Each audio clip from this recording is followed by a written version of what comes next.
India బాబు, ఒక్కొక్క జిల్లా చేస్తున్నప్పుడు నేను వట్టిగా చేయలేదండి. దాని మంచి చెడ్డలు, దాని పూర్వపరాలు, దాని గ్రోత్ ఆశించి ఛత్తీస్గఢ్లో అక్కడ చీఫ్ సెక్రటరీ గారితో మాట్లాడేది కూడా వాళ్ళు ఒక బస్తర్ జిల్లాను అనేక జిల్లాలు చేసిండ్రు. ఎట్లా చేయాలని అడిగినప్పుడు భూపాలపల్లి జిల్లా ఏర్పాటు చేసిన, ములుగు ఏర్పాటు చేసిన, ఇంకా కొన్ని జిల్లాలు ఏర్పాటు చేసిన, వాటి భౌగోళిక పరిస్థితులను బట్టి అవి గ్రోత్ కారిడార్లుగా మారాలని చెప్పి అక్కడ లైట్ రావాలి, అడ్మినిస్ట్రేషన్ పోవాలి, అక్కడ కలెక్టర్ ఉండాలి, ఎస్పీ ఉండాలి, ఉంటేనే బాగా జరుగుద్దని గతంలో కలోలిత ప్రాంతాలుగా ప్రకటించిన సిరిసిల్ల జగిత్యాల కావచ్చు, భూపాలపల్లి ములుగు కావచ్చు, స్టేట్ బార్డర్లో ఉండేటువంటి గద్వాల జిల్లా లాంటివి కావచ్చు, చాలా ఆలోచనతో తెలంగాణ యొక్క ప్రగతిని ఆశించి చేసిన జిల్లాలు అవి. ప్రజలు చాలా హ్యాపీగా ఉన్నారు. ఇలా కొత్తగా ఏర్పడ్డ జిల్లాల ప్రజలు కూడా చాలా కోపంగా ఉన్నారు ప్రభుత్వం మీద. నేను పోయిన ప్రతికాడు అడిగినా, మీ జిల్లా తీసేస్తారంటే యుద్ధానికి సిద్ధం సార్, ఎట్లా పోతావు చూస్తామని చెప్పి మాట్లాడుతున్నారు. పార్లమెంట్ ఎన్నికల్లో ఈ కొత్త ఏవైతే జిల్లాలు తీసేస్తామని కాంగ్రెస్ చెప్పిందో ఆ దెబ్బ కూడా ఇప్పుడు కాంగ్రెస్ పడబోతా ఉంది. బాజాప్తా రాష్ట్ర హోం సెక్రటరీ పర్మిషన్ తీసుకొని చేస్తారు, అది పర్మిషన్ లేకుండా చెయ్యరు. ఇది ఇంగితమైన ప్రతి ఒక్కరికి తెలుసు. తర్వాత తీసుకున్న దాన్ని డిమాలిజ్ చేయొచ్చు అని కూడా ఉంది ఆ చట్టంలో. ఇది తెలియకుండా అదేదో పెద్ద భయంకరమైన వ్యవహారం అన్నట్టు, దాని ఏదో తోకమట్టం ఏదో కొండందో వెలకబట్టుకున్నాం అన్నట్టు ఏమి బట్టి ట్రాష్ గ్యాస్ దాంతో ఏం అయ్యేది. మీరు ఆ భ్రమలు ఉండకండి. ఒకరోజు రేవంత్ రెడ్డి గారు మాట్లాడి, ఇలా సాయంత్రం వరకు నీ దొడ్లు ఎందరూ ఉంటారో చూసుకొని, నా దొడ్డు అయితే ఇంటాక్ట్ ఉంది ఆయన మాట్లాడిన తర్వాత. ఇది కూడా అంతే ఉంది.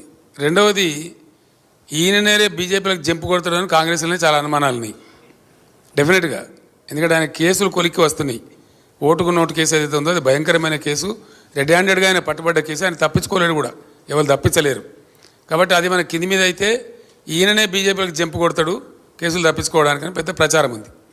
అందులో భాగంగా నిజంగా జరుగుతున్నది ఏంటంటే, నన్ను ఎవరు డైరెక్ట్ కన్సల్ట్ చేయలేదు, కానీ మా పార్టీలో ఉన్న ముఖ్యులను కాంగ్రెస్ పార్టీలో ఉన్నటువంటి ఒక వర్గం అంతా కన్సల్ట్ చేస్తూ ఉన్నారు.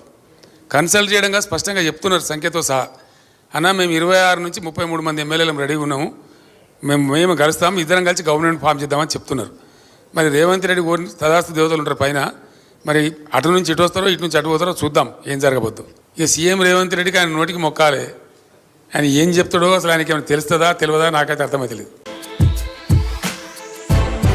Inspire is our success mantra and Sun is the right choice for you.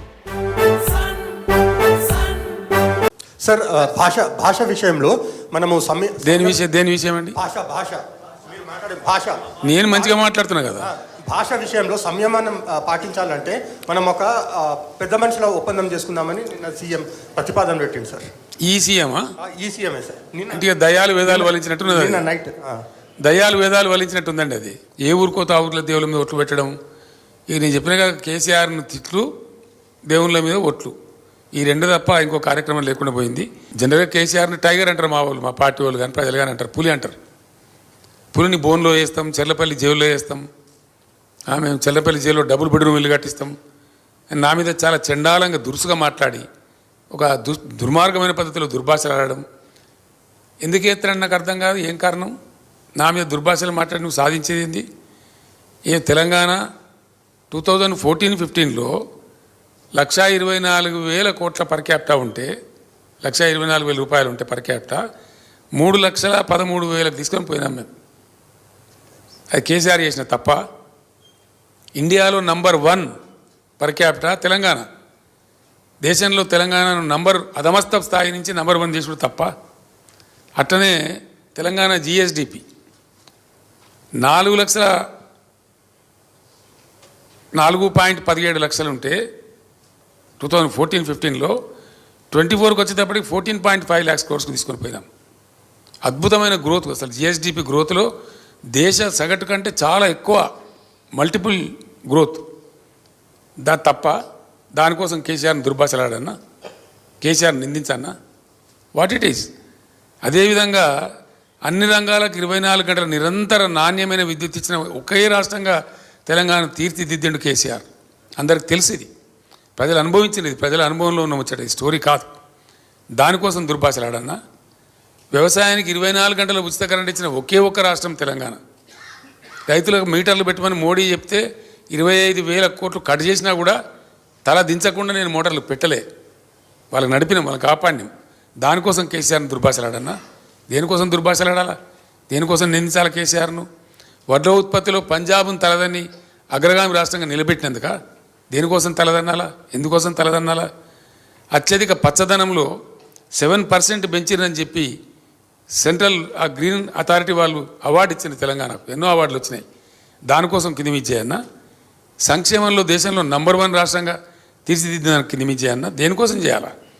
ఎక్కడ ఎవడు దిక్కులేక, అసలు గతి లేక, ఇంకెక్కడ తెలంగాణ అనుకొని ఎక్కడోడక్కడ పండుకున్న టైంలో నేను ఒక్కనిగా బయలుదేరి 14 సంవత్సరాలు అవిశ్రాంత పోరాటం చేసి అనేక అవమానాలు భరించి ఈ జాతిని విముక్తం చేసి రాష్ట్రం నుంచి విడదీసి ప్రత్యేక రాష్ట్రం ఏర్పాటు చేయించి ఇన్ని రంగాలలో ఇంత అద్భుతమైనటువంటి పరిస్థితికి తెలంగాణను తీసుకొని పోతే ఆ తెచ్చిన వ్యక్తిని తిడుతూ ఉంటే తెలంగాణ సమాజానికి దుఃఖం కలగదా, బాధ కలగదా?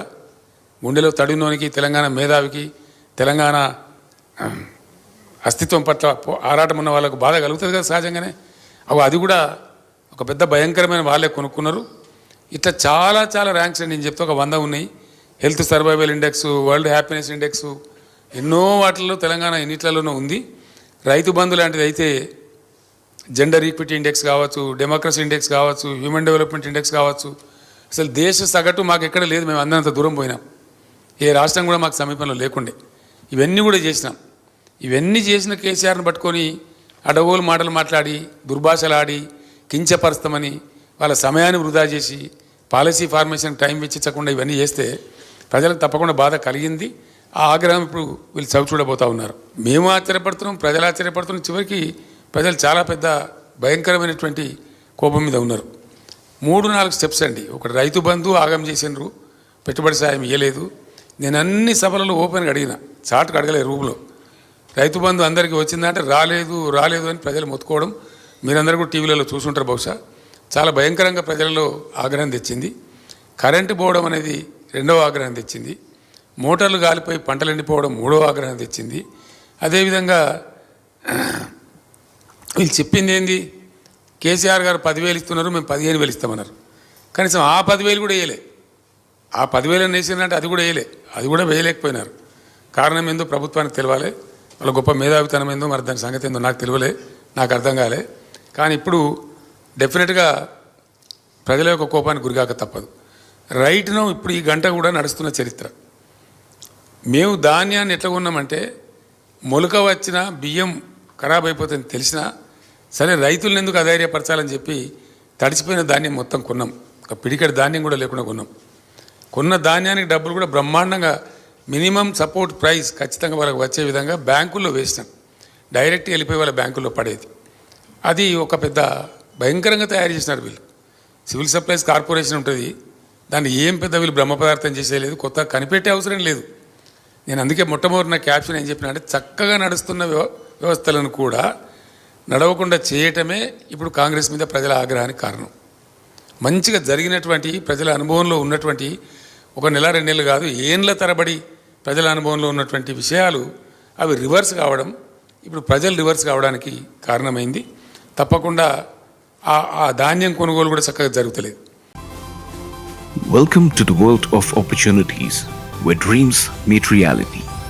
At Sun International Institute of Tourism and Management, we pride ourselves on being a world-class institution dedicated to nurturing talent and shaping careers.